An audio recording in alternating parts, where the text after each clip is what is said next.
اپنے کسی رشتہ دار کے نام الاٹ کروانا چاہتا ہے۔ میں اس سے ملا، منت سماجت کی، پر وہ کسی طرح نہ مانا، بلکہ مجھے طرح طرح سے تنگ کرنے لگا۔ جب اس نے بہت تنگ کیا اور زمین ہاتھ سے جاتی نظر آئی تو میں نے اس کے خلاف اوپر درخواستیں لگائیں۔ گورنر، وزیر اعلیٰ، وزیر بحالیات، فائنانشل کمشنر، سبھی کو لکھا۔ مجھے اطمینان تھا کہ پٹواری کے خلاف ضرور کارروائی ہوگی اور معاملے کی پوری تفتیش ہوگی، مگر ہوا یہ کہ ایک روز پٹواری نے مجھے بلایا، گندی گندی گالاں نکالی، اپنا بستہ کھول کر ایک مسل نکالی اور میرے منہ پر مار کر غصے سے بولا، لے اسے پڑھ۔ میں نے اسے اٹھا کر پڑھا تو میری آنکھیں حیرت سے کھلی کی کھلی رہ گئیں۔ مسل میں میری درخواست اور اس کی وہ تمام نقلیں موجود تھیں جو میں نے اوپر والوں کو بھیجی تھیں۔ نور الہی اٹھ کر بیٹھ گیا۔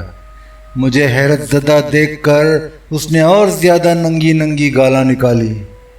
تو خاموش بیٹھا رہا، کچھ نہیں کہا۔ نور الہی خاموشی کے ساتھ چارپائی سے اترا، قریب رکھے ہوئے ٹرنک کے اندر سے کپڑے میں لپٹے ہوئے کاغذات کا پھلندہ نکالا اور پھر بستر پر جا کر بیٹھ گیا۔ اس نے کپڑے کی گرہ کھول کر ایک فائل نکالی اور اس کے اوراق الٹ پلٹ کر ایک کاغذ توجہ سے دیکھتے ہوئے بولا، یہ میری وہ درخواست ہے جو میں نے اوپر والوں کو بھیجی تھی۔ وہ اونچی آواز سے اسے پڑھنے لگا۔ رحیم داد نے درخواست سن کر کہا، چودھری، عرضی تو تیری زوردار لگتی ہے، پٹواری کا تو بیڑا غرق کر دیا۔ اس کا بیڑا تو کیا غرق ہوتا، البتہ اس نے میرا بیڑا غرق کر دیا۔ ہوا یہ کہ اوپر والوں نے میری تمام درخواستیں ضروری کارروائی کے لیے ضلع کے ڈپٹی کمشنر کو بھیج دیں۔ نور الہی نظریں جھکائے کاغذات دیکھتا رہا اور رحیم داد کو بتاتا رہا۔ ڈپٹی کمشنر کے دفتر والوں نے میری درخواست اور اس کی تمام نقلیں نتھی کر کے حسب ضابطہ اس پر نوٹ لکھا، درخواست حاضہ بطلب رپورٹ بخدمت جناب افسر مال صاحب مرسل ہوں۔ ڈپٹی کمشنر نے نوٹ کے نیچے اپنے دستخط لگا دیے۔ درخواست افسر مال کو بھیج دی گئی۔ افسر مال نے تحصیلدار کو لکھا، درخواست حاضہ بطلب رپورٹ بخدمت جناب تحصیلدار صاحب مرسل ہوں۔ تحصیلدار نے اس پر اپنا نوٹ لگایا، درخواست حاضہ بطلب رپورٹ بنام قانون گو مرسل ہوں۔ قانون گو کے پاس درخواست پہنچی تو اس نے اپنے حکم میں لکھا، درخواست حاضہ بطلب رپورٹ بجناب پٹواری حلقہ مرسل ہوں۔ نور الہی نے مڑ کر رحیم داد کی جانب دیکھا۔ اس طرح وہ درخواست جو میں نے گورنر صاحب، وزیر بحالیات اور فائنانشل کمشنر کو بھیجی تھی، اوپر سے سیڑھی نیچے اترتی ہوئی آخری کارروائی کے لیے اسی پٹواری کے پاس پہنچی جس کے خلاف میں نے شکایت کی تھی۔ تب تو وہ بہت گرم ہوا ہوگا، بہت زیادہ۔ غصے سے لال پیلی آنکھیں نکال کر مجھ سے بولا، اب جا کر گورنر جنرل اور وزیر اعظم کو میرے خلاف شکایت لگا، پر جس کو بھی لکھے گا تیری ہر درخواست آخری کارروائی کے لیے میرے ہی پاس آئے گی۔ پھر اس نے سارے ہی اوپر والوں کی ماں اور بہنوں کو ننگی ننگی گالاں نکالی اور درخواست اٹھا کر اپنے بستے میں رکھ لی۔ تبھی تو سب کہتے ہیں اتے باری تھلے پٹواری۔ رحیم داد نے مسکرا کر اپنے رد عمل کا اظہار کیا۔ تو نے خواہ اس سے جھگڑا کیا، اس کی مٹھی گرم کر دیتا، تیرا سب کام بن جاتا۔ مگر چودھری، وہ پٹواری ہے تو میں بھی پولیس میں حوالدار رہ چکا ہوں، نور الہی نے کڑک کر کہا۔ میں نے بھی ہار نہیں مانی، تحصیل اور ضلع کے دفتروں کے چکر کاٹتا رہا۔ کئی مہینے بعد ڈپٹی کمشنر کے دفتر کے ایک کلرک نے مجھے اپنی درخواست اور اس کی تمام نقلیں ایک مسل میں دکھائی۔ پٹواری نے درخواست پر جو رپورٹ لگائی تھی وہ بھی دکھائی۔ نور الہی نے ہاتھ بڑھا کر درخواست رحیم داد کے حوالے کر دی۔ رحیم داد نے لالٹین کی روشنی میں پڑھا۔ پٹواری نے اپنی رپورٹ میں لکھا تھا، سائل مسمی چودھری نور الہی کی جملہ درخواست حاضہ کی مکمل پڑتال کی گئی۔ اس جانچ پڑتال سے ظاہر ہوا کہ سائل فضول درخواست دینے کا عادی ہے۔ اسے متعدد بار سرزنش کی جا چکی ہے کہ اس طرح حکام کا قیمتی وقت ضائع کرنا درست نہیں، لیکن سائل اپنی عادت سے مجبور ہے۔ سائل کا چال چلن بھی مشتبہ ہے۔ اس کا اصل ذریعہ معاش فرضی گواہیاں دینا ہے۔ مشرقی پنجاب میں اس کے پاس کوئی اراضی نہیں تھی، نہ کسی قسم کی منقولہ یا غیر منقولہ جائیداد تھی۔ اسی وجہ سے اس کے کلیم فارم بھی ابھی تک تصدیق نہیں ہوئے۔ سائل نے 2 مرتبہ عذرداری بھی کی لیکن بے سود۔ متعدد مہاجرین اور گواہان کے بیانات قلم بند کیے۔ تحقیق ہوا کہ گرداسپور اور ریاست پٹیالہ میں سائل کی ملکیت میں کوئی زمین نہیں تھی۔ چنانچہ کھیوٹ نمبر 15 مقدمہ نمبر 28 موضع ٹہل چراغ میں 10 ایکڑ متروکہ اراضی جس پر سائل کا ناجائز قبضہ تھا، اس کے نام سے منسوخ کر کے مسمی فضل الدین کے نام برویت قانون رائج باضابطہ کنفرم ہو چکی ہے۔ مسمی فضل الدین ضلع جالندھر کا مہاجر اور سابق سفید پوش ہے۔ اس کے تصدیق شدہ کلیم بھی موصول ہو چکے ہیں، لہذا موضع ٹہل چراغ میں متروکہ اراضی حاضہ الاٹ کر کے اس کی حق رسی کر دی گئی ہے۔ پٹواری کی رپورٹ پر گرداور اور قانون گو نے یہ نوٹ لگایا: رپورٹ پٹواری مفصل ہے، بامراد حکم مناسب بخدمت جناب نائب تحصیلدار صاحب پیش ہو۔ نائب تحصیلدار نے بھی اسی طرح درخواست پر اپنا نوٹ لگایا: رپورٹ پٹواری مفصل ہے، بامراد حکم مناسب بخدمت صاحب مال افسر بہادر پیش ہو۔ افسر مال نے تحریر فرمایا: رپورٹ مفصل ہے، بامراد حکم مناسب صدر میں پیش ہو۔ صدر کے مسلخوان نے حکم لکھا: رپورٹ مفصل ہے، درخواست ہائے مسمی چودھری نور الہی فضول ہیں، داخل دفتر کی جائیں۔ رحیم داد نے درخواست نور الہی کو واپس کرتے ہوئے حیرت سے پوچھا: چودھری، تجھے اپنی درخواست اور اس پر کی گئی کارروائی اور پٹواری کی رپورٹ کہاں سے مل گئی؟ ارے یار، یہ کام بھی کوئی کام ہے، 250 روپے کا خرچہ اور ہوا۔ نور الہی نے ہنس کر بتایا: اس پر افسر کے دستخط بھی نہیں ہوئے تھے۔ پٹواری نے تو میرا عارضی الاٹمنٹ منسوخ کرانے اور اپنے رشتہ دار فضل الدین کے نام پکا الاٹمنٹ کرانے کا پورا بندوبست ہی کرا لیا تھا، پر اس کا کسی پولیس والے سے ٹاکرا نہیں ہوا تھا۔ پٹواری آخر پٹواری ہوتا ہے، اس نے تجھے بعد میں تنگ کیا ہوگا۔ میں نے اسے یہ موقع ہی نہیں دیا۔ ہوشیارپور کا ایک مہاجر متروکہ اراضی کی تلاش میں تھا، اس کے پاس تصدیق شدہ کلیم بھی تھا۔ میں نے 7,500 میں اس سے سودا کر لیا اور ٹہل چرا کی 10 ایکڑ زمین پر اسے قبضہ دے دیا۔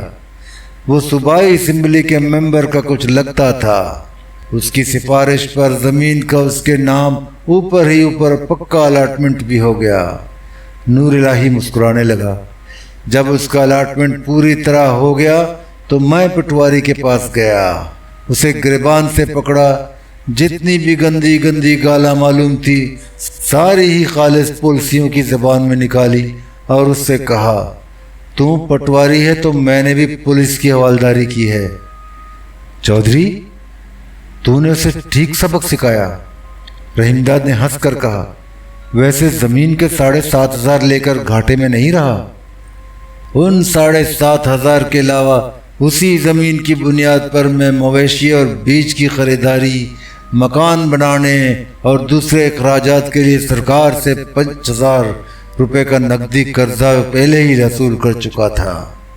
نور الہی نے فخر سے گردن اونچی کرتے ہوئے کہا: اس قرضے کی کچھ رقم میرے پاس موجود تھی، میں نے بھاول نگر سے نئے کلیم فارم داخل کیے، 6,000 روپے اوپر سے خرچ ہوئے، پھر تو لاہور کے سینٹرل ریکارڈ آفس سے تصدیق بھی ہو گئی، 2 ہفتے کے اندر اندر کلیم منظور ہو گیا۔ تینوں پتا ہے کتنا وڈا کلیم منظور ہوا؟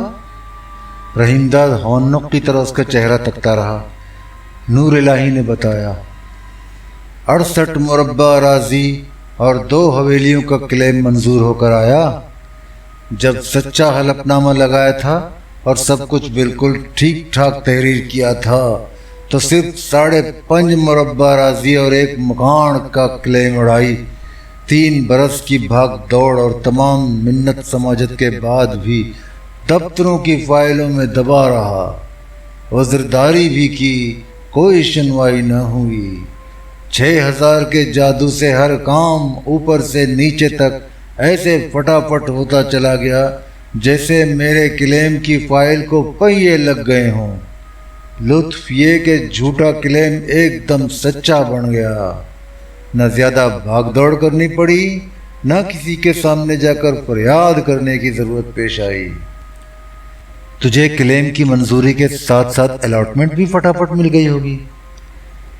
تینوں پتہ نہیں، کلیم منظور کرانا تو ایسا مشکل کام نہیں، پر الاٹمنٹ حاصل کرنا بہت مشکل ہے، نور الہی نے تھیکے لہجے میں کہا۔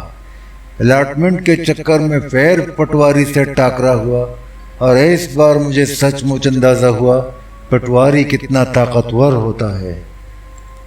اس بار کیا ہوا؟ یہ پوچھ، کیا نہیں ہوا؟ تجھے ان کاموں سے واسطہ نہیں پڑا، تجھے کیا معلوم الاٹمنٹ کے چکر میں کیا کیا پاپڑ بیلنے پڑتے ہیں۔ پہل چراغ میں تو ایک ملنے والے کی مدد سے زمین پر قبضے کے ساتھ ہی عارضی الاٹمنٹ بھی مل گئی تھی۔ ویسے اس وقت متروکہ اراضی بھی بہت تھی، اب تلاش کرنی پڑتی ہے۔ ساری عمدہ زمینیں تو اوپر ہی اوپر بھائی بھتیجوں، شریکوں اور یاروں دوستوں میں بٹ گئیں۔ ادھر بڑے زمینداروں نے ہندوؤں اور سکھوں کے پرانے مسلمان مزاروں سے معاملہ کر کے قبضہ کر لیا تھا۔ یہ الاٹمنٹ کا چکر بھی عجب چکر ہے۔ نور الہی کے ہونٹوں پر زہر خند تھا۔ اوپر والوں کے پاس جاؤ تو حکم ملتا ہے، تحصیلدار کے پاس جاؤ، تحصیلدار کے سامنے درخواست پیش کرو تو اس پر لکھتا ہے نائب تحصیلدار رپورٹ کریں۔ نائب تحصیلدار کے سامنے درخواست جاتی ہے تو اپنا نوٹ لگاتا ہے، گرداور حلقہ رپورٹ کرے، آیا کوئی اراضی برائے الاٹ موجود ہے؟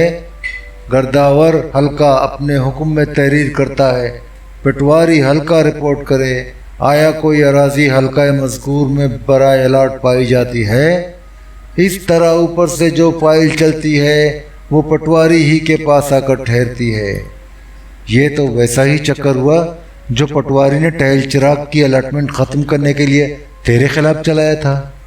سچ تو یہ ہے جی، پٹواری الاٹمنٹ منسوخ بھی کرا سکتا ہے اور وہی الاٹمنٹ دلا بھی سکتا ہے۔ نور الہی نے گہری سانس بھری۔ الاٹمنٹ کی منظوری یا منسوخی کی پوری عمارت پٹواری کی رپورٹ ہی پر کھڑی ہوتی ہے۔ الاٹمنٹ کی درخواست اوپر سے چلتی ہوئی جب پٹواری کے پاس پہنچتی ہے تو پہلے تو وہ اسے دبا کر بیٹھ جاتا ہے اور درخواست لگانے والے کا انتظار کرتا ہے۔ اگر وہ اس کے پاس نہیں پہنچتا اور اوپر ہی اوپر کارروائی کرنے کی کوشش کرتا ہے تو پٹواری درخواست پر لکھ دیتا ہے حلقہ مذکورہ میں کوئی اراضی برائے الاٹ موجود نہیں ہے۔ اور اگر درخواست لگانے والا صرف منت سماجت سے کام نکالنا چاہتا ہے تو پٹواری اسے ٹرقا دیتا ہے یا بنجر زمین دلا کر اپنا پیچھا چھڑا لیتا ہے۔ درخواست پر اپنی رپورٹ میں لکھ دیتا ہے موضع فلاں فلاں میں کسی قدر بنجر قدیم اراضی برائے الاٹ موجود ہے، اگر سائل یہ زمین لینا چاہے تو لے سکتا ہے۔ اب درخواست پھر الٹے پیروں چلتی ہوئی اوپر جاتی ہے۔ چودھری، تو تحصیلدار، نائب تحصیلدار اور گرداور کے چکر میں پڑنے کی بجائے سیدھا پٹواری کے پاس کیوں نہیں پہنچا؟ سب کچھ تو اسی کی رپورٹ پر ہوتا ہے۔ ہاں جی، محکمہ مال کا سارا انتظام پٹواری ہی کے بل پر چلتا ہے، افسر تو صرف حکم چلاتے ہیں۔ بہت ٹھوکرے کھانے اور دفتروں کے چکر کاٹ کاٹ کر جب مجھے پٹواری کی اہمیت معلوم ہوئی تو میں اوپر والوں کے پاس جانے کی بجائے پٹواری کے پاس پہنچا۔ 2000 میں اس سے معاملہ طے کیا اور اسی پٹواری کے پاس عمدہ نہری زمین نکل آئی جسے اپنے حلقے میں بنجر اور کلر زمین بھی نظر نہیں آتی تھی۔ اس نے اپنے بستے سے نقشہ نکالا اور رپورٹ لکھ دی، لو جی تحصیلدار تک درخواست فٹافٹ پہنچ گئی اور زمین کی الاٹمنٹ بھی مل گئی۔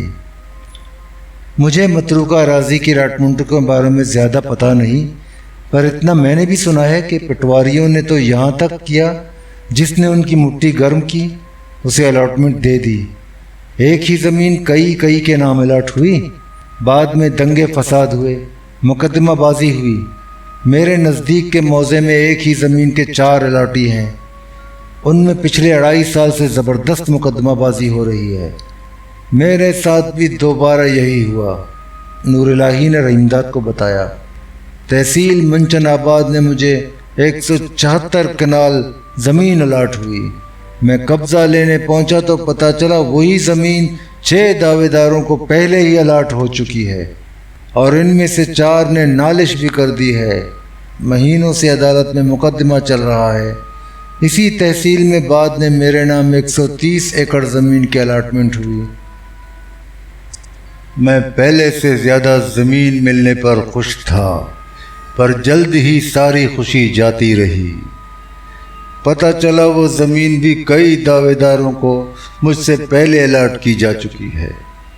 قبضہ حاصل کرنے کے چکر میں 2 فریقوں نے تو بندوقوں اور کھلاڑیوں سے مسلح ہو کر ایک دوسرے پر حملہ کیا۔ پولیس نے دونوں گروہوں کے خلاف مقدمہ قائم کیا، کئی کو گرفتار بھی کر لیا۔ زمین کی بجائے انہیں قید کاٹنے کے لیے جیل کی کوٹھڑی الاٹ ہوئی۔ ان کا انجام دیکھ کر میں نے توبہ کی، فوراً اپنی الاٹمنٹ منسوخ کرائی۔ ویسے منچن آباد میں جعلی فرد حقیقت اور بوگس کلیم فارموں کے ذریعے زبردست دھاندلی ہوئی۔ میں نے تو جی وہاں زمین الاٹ کرانے کا خیال ہی چھوڑ دیا تھا۔ پھر تجھے کہاں الاٹ ہوئی زمین؟ مجھے کئی مہینے باغ دوڑ کرنے کے بعد بہاولپور کے موضع نظر محمد جھلن میں پورے 4 مربع الاٹ ہو گئے۔ نور الہی کے مرجھائے ہوئے چہرے پر خوشی کی ہلکی سی سرخی پھیل گئی۔ جھلن میں ایک سکھ زمیندار سردار کھڑک سنگھ کی 27 مربع متروکہ اراضی تھی۔ اس پر کھڑک سنگھ کے پرانے مزارع کاشت کرتے تھے۔ شروع میں انہوں نے ساری زمین پر قبضہ کر لیا تھا، اسی لیے اس زمین کی الاٹمنٹ بہت بعد میں ہوئی۔ اس طرح میرے حصے میں بھی 100 ایکڑ زمین آ گئی۔ 100 ایکڑ تو بہت ہوئے، رحیم داد نے کسی قدر حیرت سے کہا، پر تیرا کلیم بھی تو 68 مربع کا منظور ہوا تھا۔ وہ زمین ابھی تک تیرے ہی پاس ہے نا؟ وہ زمین میرے پاس رہتی تو میں یہاں کیوں پڑا ہوتا؟ نور الہی کا چہرہ لالٹین کی ہلکی روشنی میں اور زیادہ زرد نظر آنے لگا۔ اس پر غم کی پرچھائیاں منڈلانے لگی۔ وہ بجھے ہوئے لہجے میں بتانے لگا، موضع نظر محمد جھلن جس علاقے میں ہے، اس علاقے کا سب سے بڑا زمیندار مخدوم رحمان شاہ ہے۔ اس کے پاس 20,000 ایکڑ سے بھی زیادہ زمین ہے۔ وہ میران والی میں رہتا ہے جو صادق آباد سے نزدیک ہے۔ ویسے میران والی بھی وڈا قصبہ ہے، آبادی اس کی 5,000 سے اوپر ہی ہوگی۔ میران والی کے چاروں طرف اونچی فصیل ہے۔ فصیل کے 2 بڑے پھاٹک ہیں، رات کو یہ پھاٹک بند کر دیے جاتے ہیں۔ میران والی سمجھو بہت وڈا قلعہ ہے جہاں صرف مخدوم رحمان شاہ کی حکومت ہے۔ بسیں اور لاریاں تک اس کی چلتی ہیں۔